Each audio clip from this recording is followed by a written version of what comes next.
प्यारे बच्चों, जिवें कि तुसीं त्रिभुज, आयत, वर्ग, ਚੱਕਰ ਆਦਿ ਵੱਖ-ਵੱਖ ਸਮਤਲ ਚਿੱਤਰਾਂ ਦਾ ਪਰਿਮਾਪ ਅਤੇ ਖੇਤਰਫਲ ਪਤਾ ਕਰਨਾ ਸਿੱਖ ਚੁੱਕੇ ਹੋ।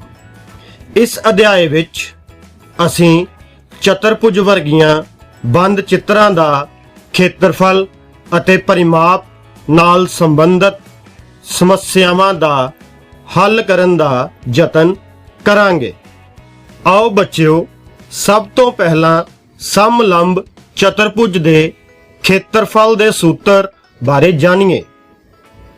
दो सरबंग समलंब चतुर्भुज ए बी सी डी अते ई एफ जी एच लो। समलंब चतुर्भुज A B C D which शिखर ए तो ए के लंब डीसी उपर खिंचांगे। दोनों समलंब चतुर्भुजावां नूं इस तरह मिलावांगे कि एक समांतर चतुर्भुज बन जावे। हुण त्रिभुज भाग ए डी के नूं कट के दूसरे पासे भुजा जी एफ नाल लगावांगे तां कि साडे कोल आयत बन जावे। बनी हुई आयत दी लंबाई ए जमा बी अते चौड़ाई एच होवेगी। क्योंकि आयत दो सरबंग समलंब चतुर्भुज तो मिलके बनी है, इसलिए समलंब चतुर्भुज ए बी सी डी दा खेत्रफल बराबर 1/2 गुना आयत दा खेत्रफल बराबर 1/2 गुना ए जमा बी गुना एच बराबर 1/2 गुना समांतर भुजावां दा जोड़ गुना उचाई।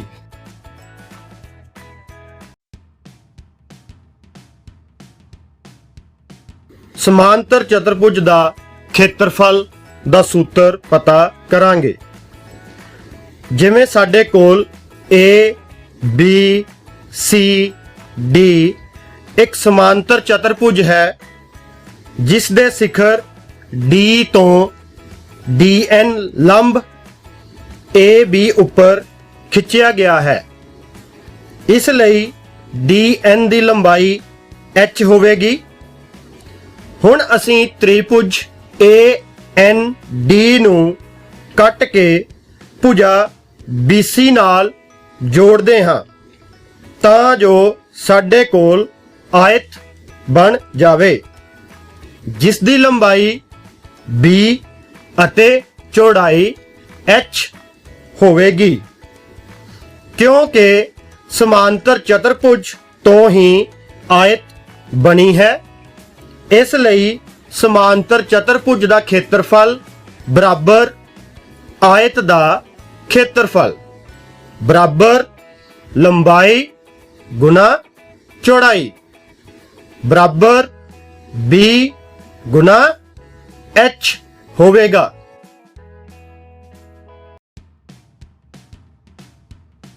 सम चतुर्भुज दे खेत्रफल दा सूत्र पता करांगे। ए बी सी डी एक सम चतुर्भुज है जिस दे दोनों विकर्ण एक दूसरे दे लंब सम दुभाजक हन। जेकर असीं सम चतुर्भुज नूं विकर्ण बी डी तो कटदे हां तां साडे कोल दो त्रिभुजां त्रिभुज ए बी डी अते त्रिभुज सी बी डी बनदियां हन।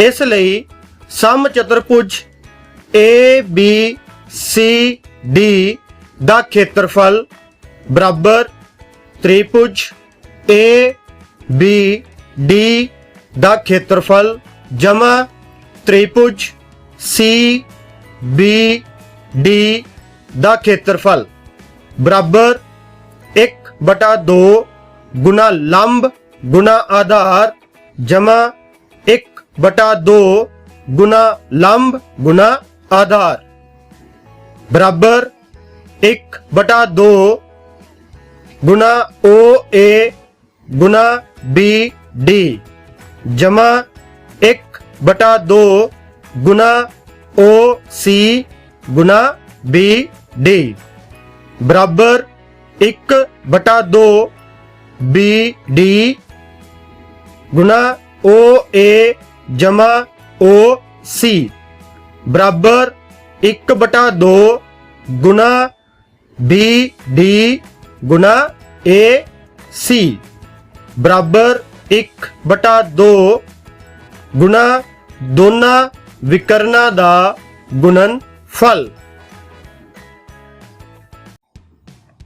बच्चों असीं रोजाना खेलते हाँ जिवें कि लूडो। लूडो नूं खेडण दे लई पासे दी वरतों कीती जांदी है।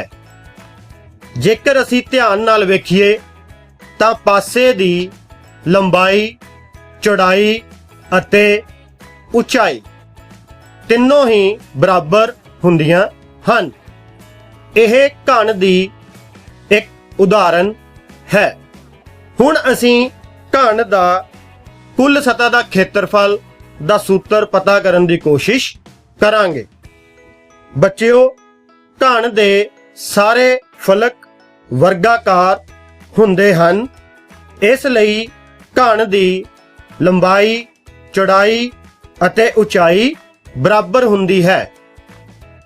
इसलिए सारे फलकां दा खेत्रफल भी समान होवेगा।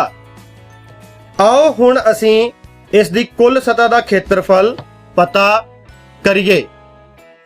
एक फलक दा खेत्रफल बराबर भुजा गुना भुजा। घन दी कुल सतह दा खेत्रफल बराबर सारे समान फलकां दे खेत्रफल दा जोड़ बराबर 6 गुना एक फलक दा खेत्रफल बराबर 6 गुना भुजा गुना भुजा जां 6 गुना भुजा दा वर्ग।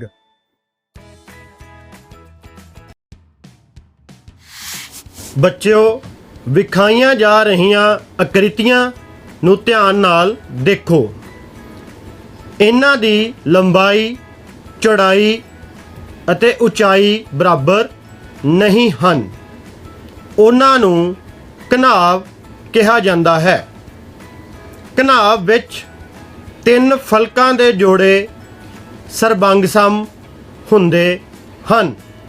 घनाव दी कुल सतह दा खेत्रफल बराबर सारे फलकां दे खेत्रफल दा जोड़ बराबर सरबंगसम फलक 1 5 जमा सरबंगसम फलक 3 6 जमा सरबंगसम फलक 2 4 बराबर 2 बी गुना एच जमा 2 गुना एल गुना बी जमा 2 गुना एल गुना एच।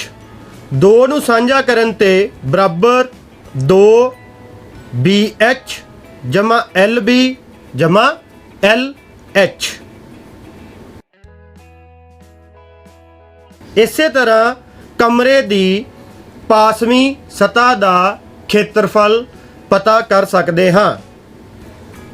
कमरे दी चार दीवारी दा कुल खेत्रफल बराबर 2 गुना एल गुना एच जमा 2 गुना बी गुना एच। 2 ਅਤੇ एच ਨੂੰ ਸਾਂਝਾ ਕਰਨ ਤੇ बराबर 2 एच गुना एल जमा B ਪ੍ਰਾਪਤ ਹੋਵੇਗਾ। ਬੱਚਿਓ, ਹੁਣ ਅਸੀਂ ਵੇਲਣ ਦੀ ਕੁੱਲ ਸਤ੍ਹਾ ਦਾ ਖੇਤਰਫਲ ਦਾ ਸੂਤਰ ਪਤਾ ਕਰਾਂਗੇ। ਸਭ ਤੋਂ ਪਹਿਲਾਂ ਇੱਕ ਆਇਤਾਕਾਰ ਕਾਗਜ਼ ਦਾ ਟੁਕੜਾ ਲਓ।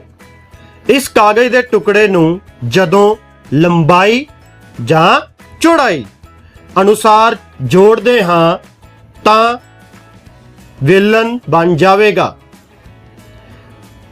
ਅਸੀਂ 2 ਚੱਕਰ ਕੱਟਾਂਗੇ ਜਿਨ੍ਹਾਂ ਦੇ ਅਰਧ ਵਿਆਸ ਵੇਲਣ ਦੇ ਅਰਧ ਵਿਆਸ ਜਾਂ ਆਇਤ ਦੀ ਲੰਬਾਈ ਦੇ ਬਰਾਬਰ ਹੋਵੇਗਾ।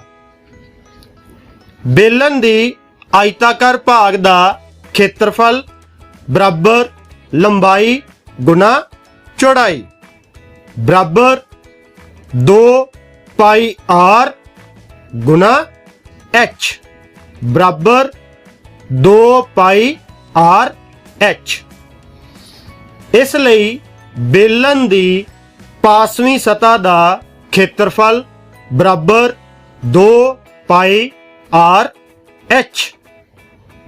ਵੇਲਣ ਦੀ ਕੁੱਲ ਸਤ੍ਹਾ ਦਾ ਖੇਤਰਫਲ ਬਰਾਬਰ ਵੇਲਣ ਦੀ ਪਾਸਵੀਂ ਸਤ੍ਹਾ ਦਾ ਖੇਤਰਫਲ ਜਮਾ ਦੋਨਾਂ ਚੱਕਰਾਂ ਦਾ ਖੇਤਰਫਲ ਬਰਾਬਰ 2 ਪਾਈ r h ਜਮਾ ਪਾਈ r ਸਕੁਅਰ ਜਮਾ ਪਾਈ r ਸਕੁਅਰ ਬਰਾਬਰ 2 ਪਾਈ r h ਜਮਾ 2 ਪਾਈ r ਸਕੁਅਰ। ਹੁਣ ਅਸੀਂ 2 ਪਾਈ r ਨੂੰ ਸਾਂਝਾ ਕੱਢਣ ਤੇ ਬਰਾਬਰ 2 ਪਾਈ r ਗੁਣਾ h ਜਮਾ r।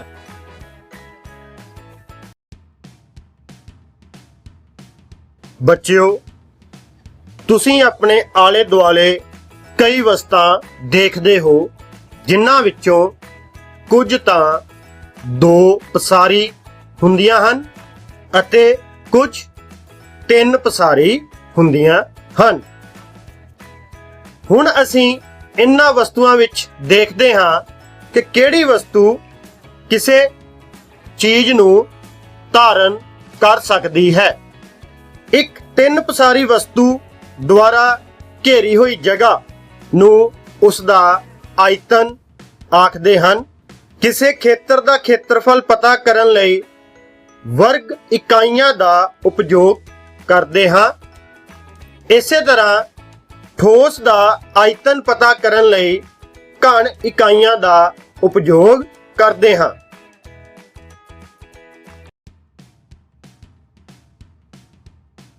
ਇੱਕ ਹੁਣ ਆਇਤਾਕਾਰ ਪੇਪਰ ਲਓ। ਉਸ ਪੇਪਰ ਉੱਪਰ ਉਸੇ ਆਕਾਰ ਦੇ ਹੋਰ ਪੇਪਰ ਰੱਖਦੇ ਹਾਂ ਤਾਂ ਸਾਡੇ ਕੋਲ ਕੋਈ ਆਕ੍ਰਿਤੀ ਬਣਦੀ ਹੈ ਜਿਸ ਨੂੰ ਘਨਾਵ ਆਖਦੇ ਹਾਂ। ਹੁਣ ਅਸੀਂ ਘਨਾਵ ਦਾ ਆਇਤਨ ਪਤਾ ਕਰਨ ਦਾ ਸੂਤਰ ਪਤਾ ਕਰਾਂਗੇ। ਘਨਾਵ ਦਾ ਆਇਤਨ ਬਰਾਬਰ ਆਧਾਰ ਦਾ ਖੇਤਰਫਲ ਗੁਣਾ ਉਚਾਈ ਬਰਾਬਰ L ਗੁਣਾ B ਗੁਣਾ H ਬਰਾਬਰ L ਗੁਣਾ B ਗੁਣਾ H। ਭਾਵ ਕਿ ਲੰਬਾਈ ਗੁਣਾ ਚੌੜਾਈ ਗੁਣਾ ਉਚਾਈ ਹੋਵੇਗਾ।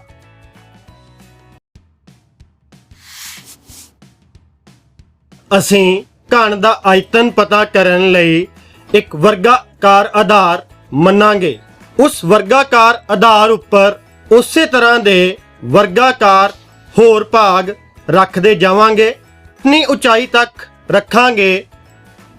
ਉਸ ਦੀ ਉਚਾਈ ਲੰਬਾਈ ਅਤੇ ਚੌੜਾਈ ਦੇ ਬਰਾਬਰ ਹੋ ਜਾਵੇਗੀ ਤਾਂ ਪ੍ਰਾਪਤ ਆਕ੍ਰਿਤੀ ਸਾਨੂੰ ਜੋ ਮਿਲੇਗੀ ਉਸ ਨੂੰ ਘਣ ਕਿਹਾ ਜਾਂਦਾ ਹੈ।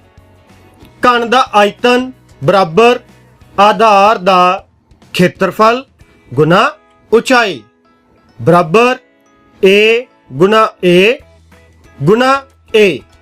बराबर ए गुना ए बराबर ए दी घात 3 भाव भुजा दा कण।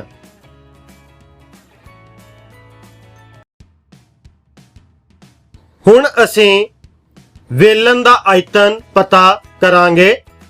वेलन दा आयतन पता करन लई उस दा आधार चक्राकार लवांगे।